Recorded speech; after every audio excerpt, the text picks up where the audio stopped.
if it doesn't seem like there's any progress on a ceasefire deal, what was the point of this call today?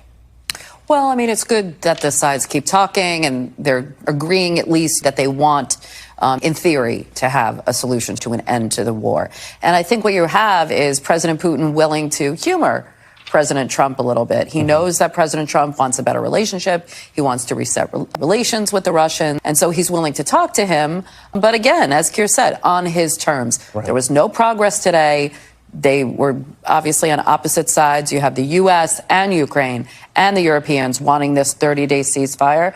And President Putin said no. So until he gets what he wants, which is basically Ukraine's unconditional surrender with a lot more territory than they even have now, the talks aren't going anywhere. So I think what President Putin is trying to do is keep the idea of talks alive and keep humoring the United States, because now Trump, Vice President Vance, they're talking about sanctions. They're talking about maybe walking away. Vladimir Putin doesn't want the international community to walk away. He wants to keep them at the table. But really, it's just kind of smoke and mirrors. Maybe expand on that a little bit, because I'm a little perplexed by, because we've heard the Secretary of State, Marco Rubio, say the same thing. Now we hear Vance saying it as well, that the United States might just get out of this game and leave it to them to decide.